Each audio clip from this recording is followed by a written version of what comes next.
Hey, and welcome back to the Keep It Bright podcast. Today's episode is all about perfectionism and how to actually get started on that thing you want to do.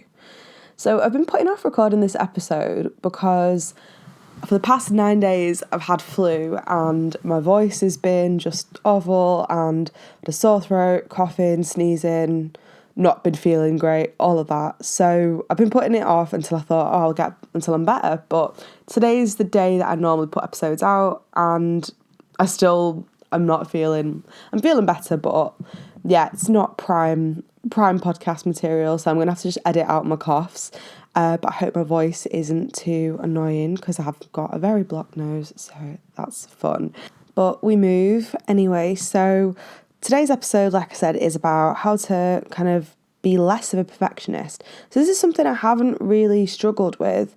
I've never really been a perfectionist.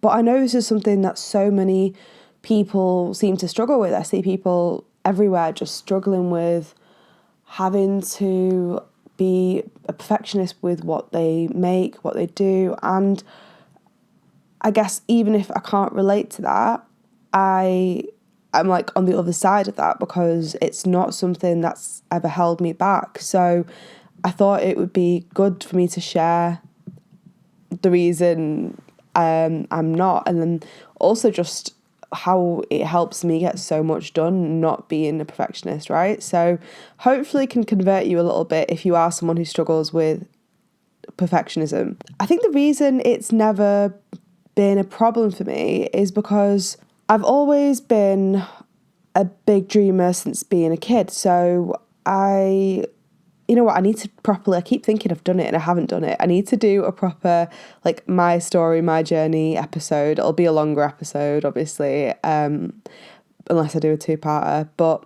definitely need to do that because a couple of months ago on Instagram, I finally shared, like, a lot of my story and my journey all I couldn't do it in one post. I had to do it over, like, 7 different posts. So shout out if you actually read all of that. But before that, I hadn't ever really shared. Obviously, I've shared a lot of parts of my journey and I've shared everything along the way that I've been able to. But then I've never really stopped and written down from start to finish, really, because I'm just not at the headspace at the time. Some things you don't even want to stop and really reflect on or think about in day to day.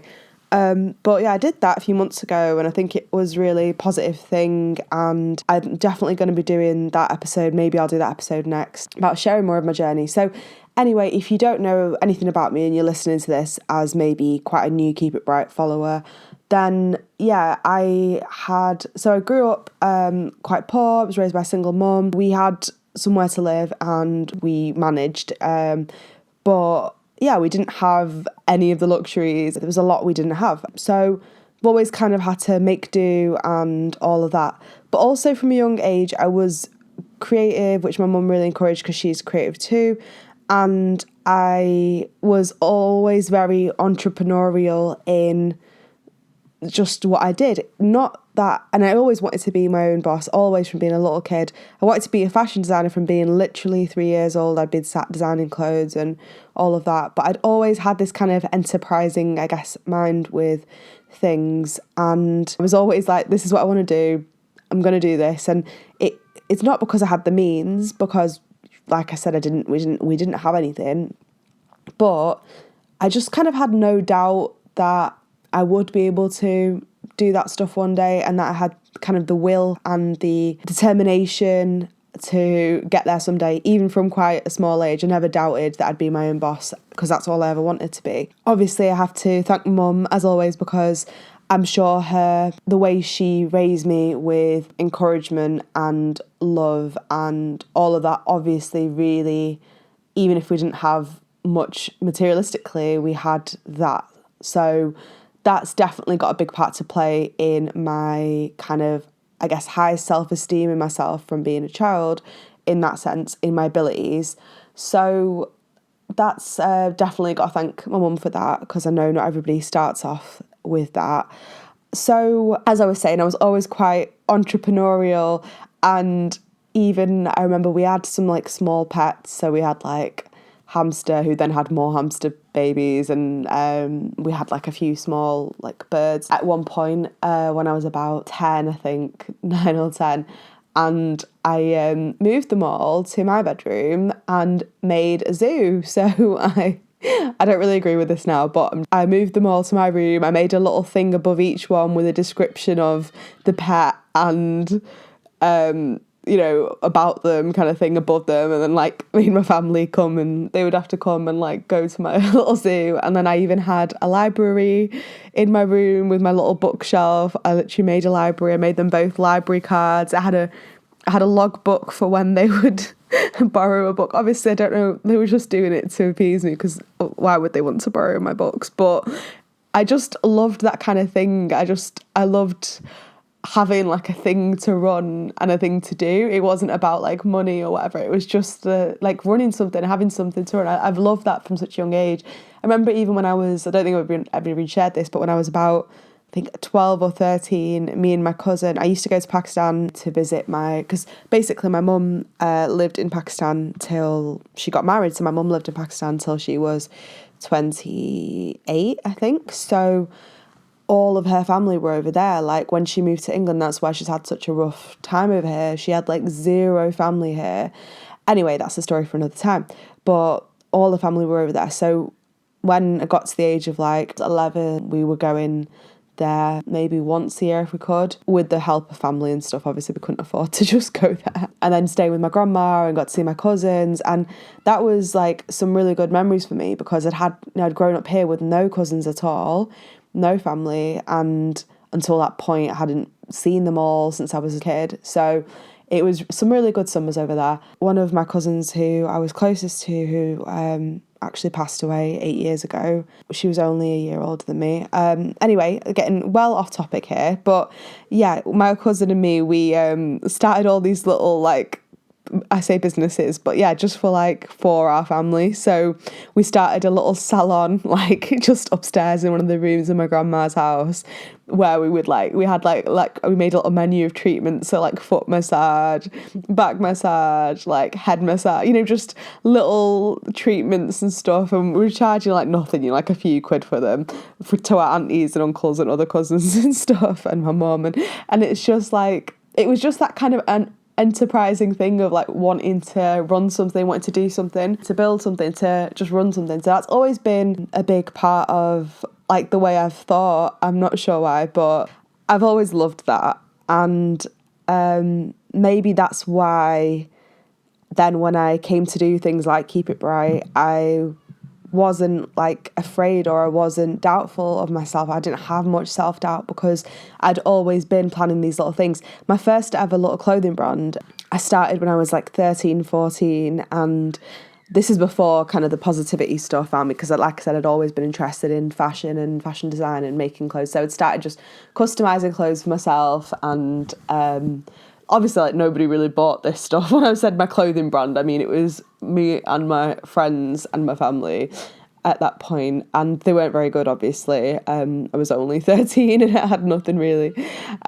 So I've always been about that life, really. And I let myself not be perfect. I let myself just play and follow that urge to, like, create and just do what I felt like I wanted to do, instead of thinking, right, I need to set this up and this up. Which is why when I tell the story of how I started Keep It Bright, I guess to some people it's really quite unusual, but to me it just made sense to start with what I had, instead of, if I think about it, 15-year-old me who started Keep It Bright could have sat there planning for years and years and years and getting everything perfect, and then starting something when she was 21 and had money saved and had supplies or something from just working a normal job. And that could have obviously been another route for it, but I just can't hold myself back, I found. So those who don't make mistakes often don't make anything at all. And I think that's really important to bear in mind. I always like to follow my kind of curiosities and the callings that I have to do stuff.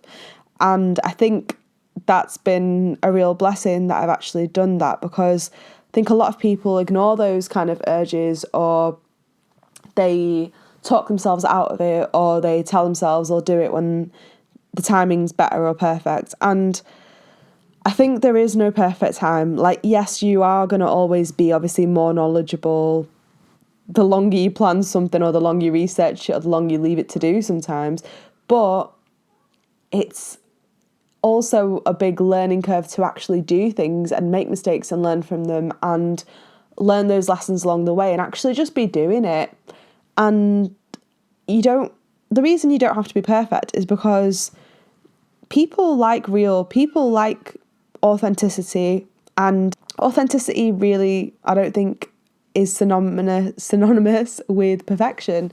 It's something that comes from that passion that you really have, or that drive you really have, or your story, or just your like wanting to do something, instead of like having the perfect canned manufactured thing, I think, anyway, to me.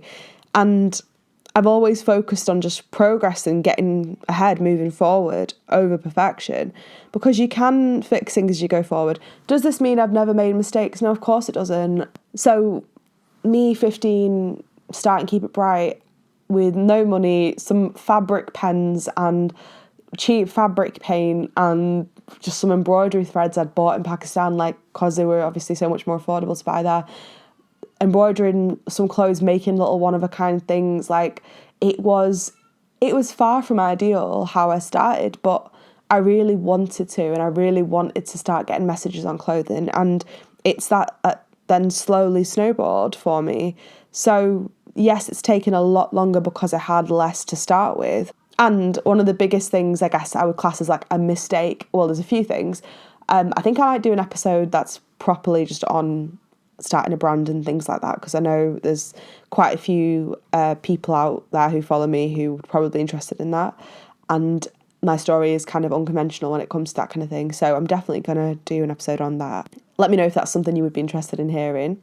So yeah, some mistakes I made is obviously over the years, like, I'm a bit like embarrassed that maybe obviously there's been times where I use materials that weren't the highest quality, or use fabric paints and stuff that weren't the best at the time, because that's all I could afford. So things like that where the quality hasn't been on point. Obviously in hindsight, I find that, I feel really like bad about that, or I feel embarrassed about that. But then again, my prices were super cheap back then to reflect that I didn't have high quality things, and I just was doing what I could with what I could and what was available to me.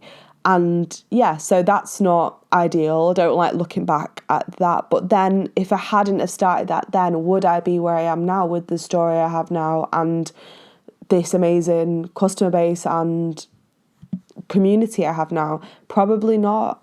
I'm glad that I started, even if it was rough around the edges for a long time. It was from the heart, and the message was the main important thing to me back then, especially. So it didn't matter to me then. It was a bit rough around the edges. I just wanted to create what I wanted to create and get it out there. But in hindsight, obviously, now that I have more like money to put into making better quality things, like nowadays I spend so much on higher quality, like the best quality sweatshirts, hoodies, everything I can find. Like, I'm trying to get organic, everything recycled where I can, good quality stuff that'll last and stand the test of time. And that's like a big priority with Keep It Bright. And just, yeah, improving on quality all the time is important to me.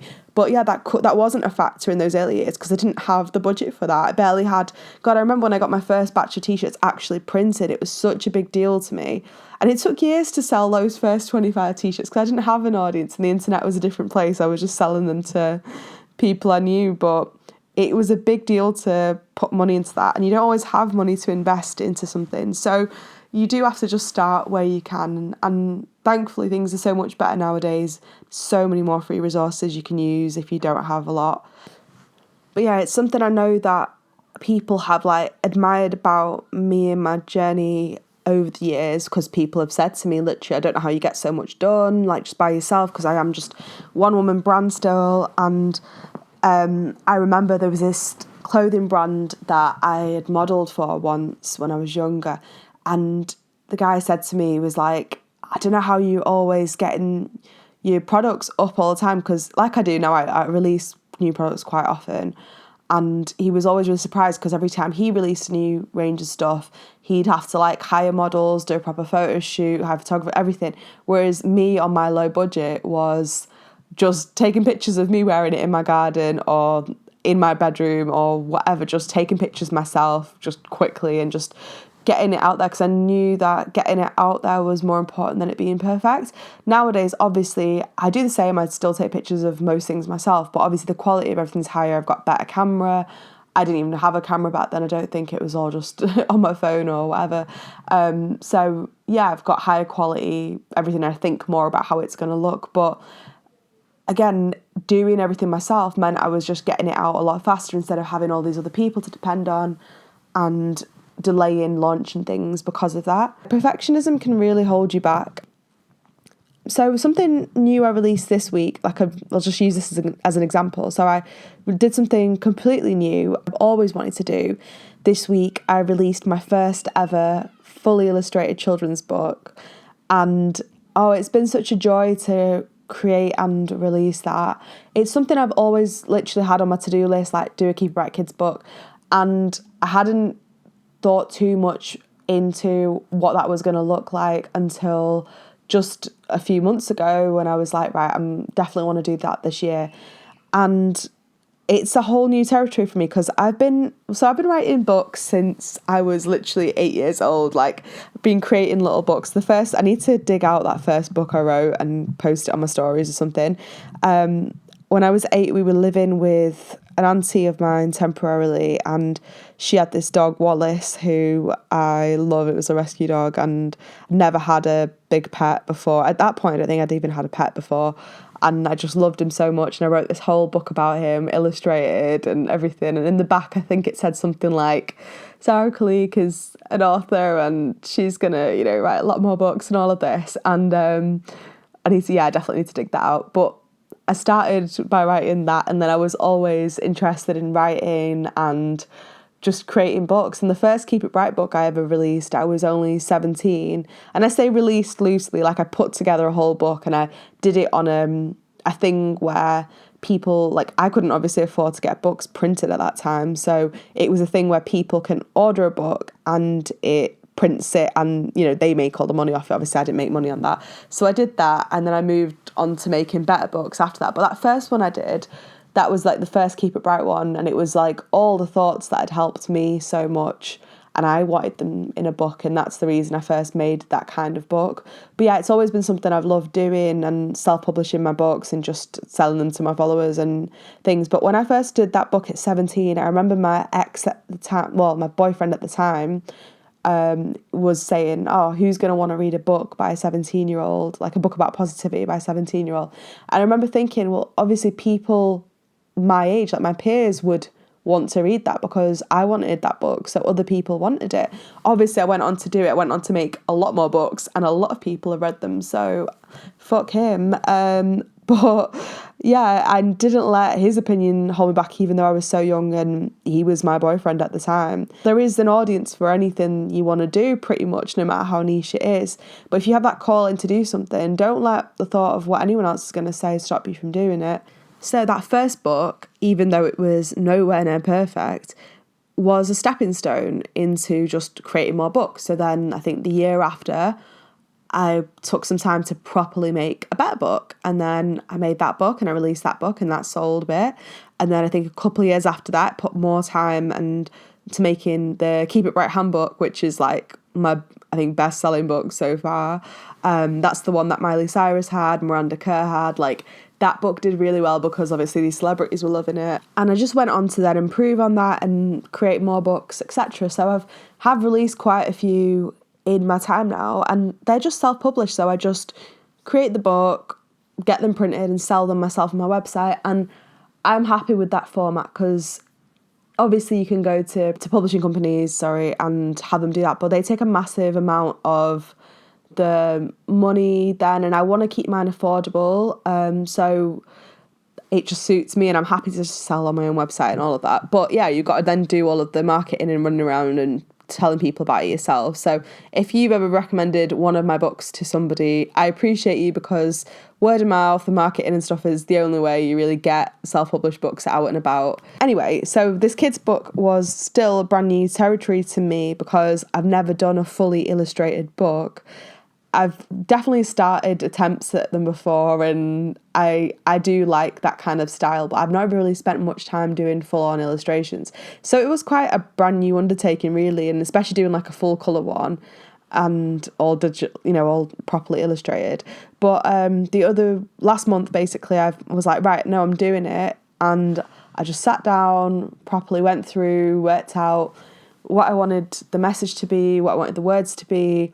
I found somebody to run it by. Shout out Amy from Little Sprout, who I've also collabed with. Little Sprout is basically, she makes handmade playdough. It's all natural. It's great. I love it. I'm obsessed with it. And I've done a collab set with her for the kids book as well. So if you haven't seen that, and if you've got little ones, definitely check Little Sprout out. But yeah, so I run it by Amy because she's a mum. She's an early years teacher. Like, she knows her stuff and she loves reading and loves reading to a child. So run it past her, and that was the first time I'd even like properly run my book past somebody, because I'd never even done that before. But because this was new territory, I thought, right, I don't know, I'm not the expert in this.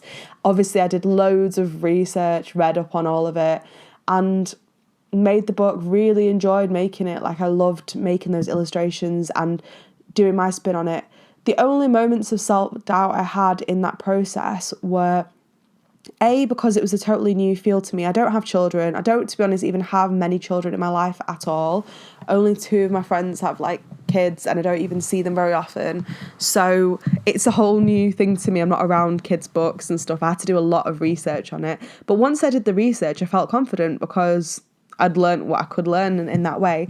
And then when I wasn't sure about stuff, I asked Amy about it, which again was something I've not done before, asking somebody else's opinion on things when I'm writing a book. I normally just like it to just be straight from my head, but that was a new thing as well, and that went really well.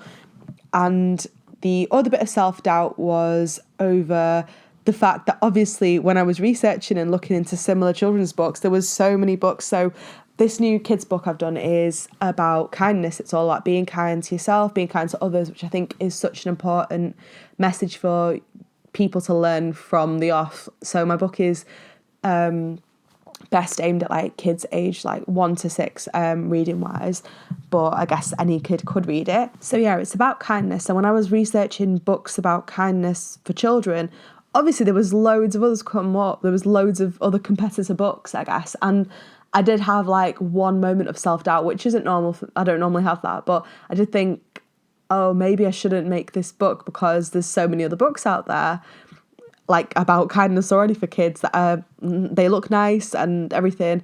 At this point though, I already had like a vision in my mind of what I want my book to be like, the colours, the illustrations, the messaging and everything. And then I quickly snapped out of that and reminded myself, just because it's been done before, it hasn't been done by me before. I haven't made a children's book before, and that's what I was going to do. I was going to do it my way, and that was its uniqueness, like my illustrations, the way I write it, and also just the calling that I had to make one was important, because I needed to do that for me, I wanted to make one, and I thought that it would be something nice for my customers to have for their children or for the children in their lives. And I'm so glad I did anyway. So those books arrived this week, and I'm just like over the moon with them, love them, and I'm so excited because I am going to create a collection of children's books on different topics now. But if I'd let that doubt beat me, if I'd let that doubt really just take hold and be like, actually, what are you doing? This isn't your world. You don't even have kids. You don't even know anything about this. This is such a saturated market. What are you doing? Then that book might have not existed. And the feedback I've had in just the past few days of people receiving the book has been wonderful. Like, I'm so happy about this project. It's brought me so much joy already, and it's something totally new. So yeah, I'm just so glad that I didn't let the fear of like striking out stop me from playing the game. And that's all it kind of comes down to with perfectionism. You're scared of failing, but if you don't start, you can never win. If you don't have a go, you can't win, right? You can't do well if you don't give it a go.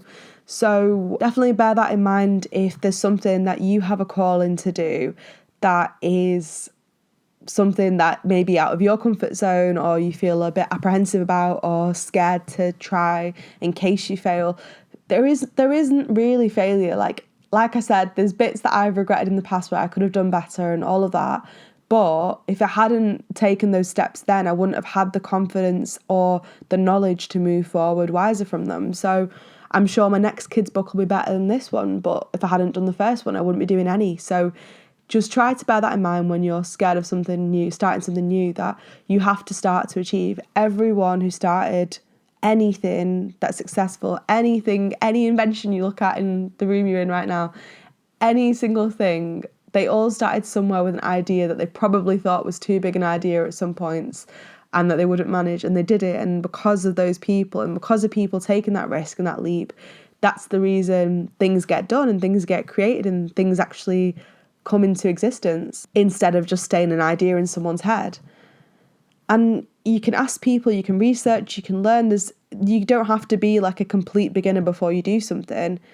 And I know this sounds morbid, but just don't die with all of your beautiful ideas and thoughts inside of you. Just let them out, let them exist. Even if they don't do well, let them exist. And I think it's important for you to let those thoughts have a chance at existing, let those seeds have a chance of growing. Even if they don't, at least you know you tried, right? And I think that's important for you as much as it is for creating something and putting something out into the world. The thought of me not making the things I feel called to make is like so unthinkable to me, not because I'm like the most productive person in the world. I mean, I try to do as much as I can, but nowadays I'm so much more balanced in actually taking care of myself and doing other things. But the thought of like not completing things or not ever creating things that like I feel urges to make is like so much worse to me than making something and it's not perfection. No one really wants robotic perfection anyway, I feel. Well, I know I don't. I'd rather something from the heart. Something else is to remind yourself that you're allowed to play. You're allowed to just have a play and not have that pressure of making something perfect. So when I sat down to do the illustrations for the book, again, this was a brand new thing to me. Never done full colour illustrations and full page illustrations. And I had a kind of vague idea in my head, but I just let myself play. I wasn't like, right, I need to create the perfect thing this minute.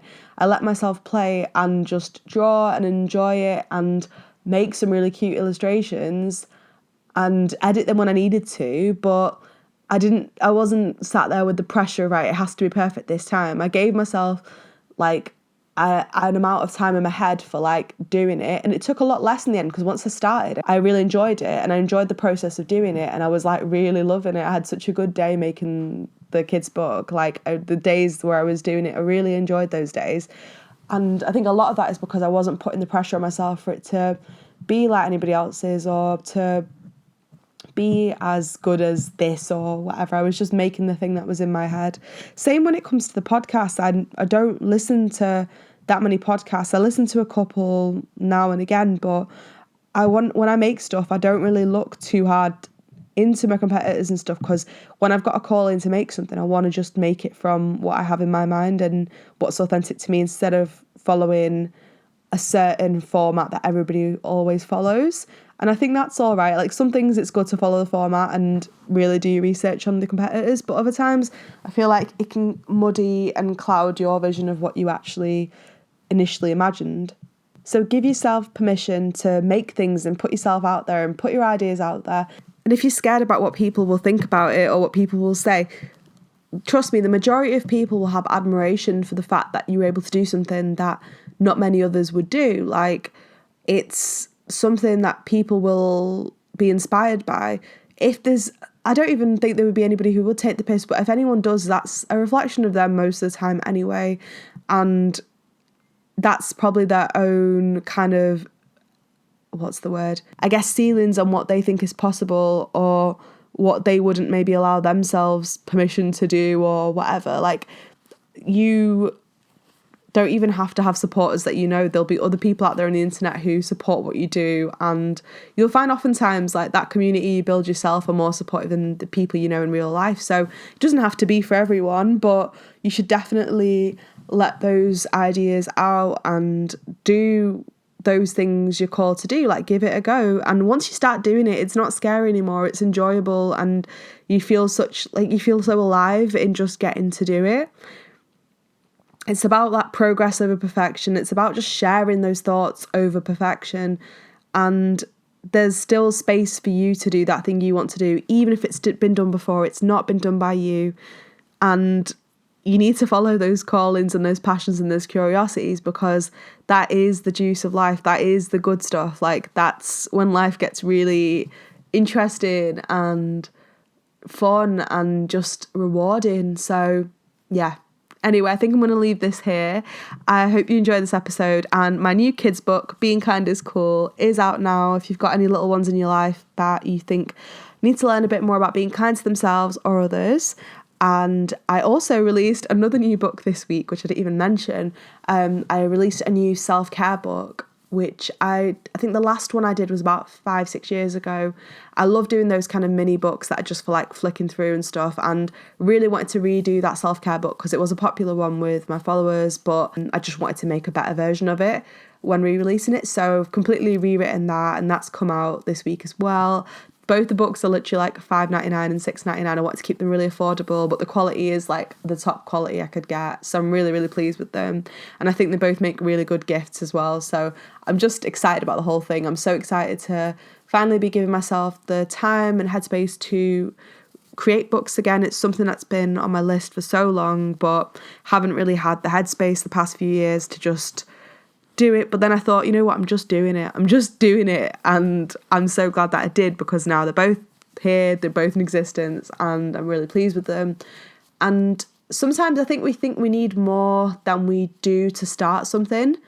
Like, I thought I needed a lot more time and headspace to do both of those projects, but I just kind of sat down with a focused few days on each one, and it's amazing what you can do when you actually focus and give yourself that time and energy. It's really, you'll be impressed by what you can do when you actually really focus down and get started on something you want to do. It's exciting, so it kind of flows out of you. And when you don't have that pressure of it has to be perfect there, when you're just being your authentic self and just saying what you think and just letting that flow, it's easier than you think it will be. So yeah, definitely encourage you to start the thing that you've been wanting to do, or whatever it is that's on your mind. Or if you don't have something that's on your mind, just let yourself play and not be so held back by ideas of perfectionism, because they only hold you back. Like, they only stop you from doing something. And the perfect time is now. The perfect time's when you have the idea, really. So do what you can, even if you can't do it all today.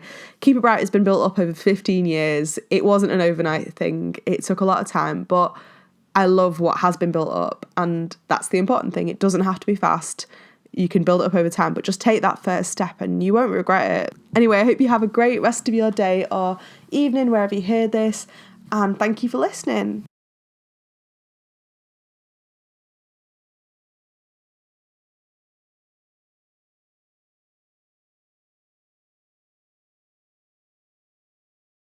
P.S. I'll leave links to my books in the description, so if you do want to check them out, feel free and let me know what you think.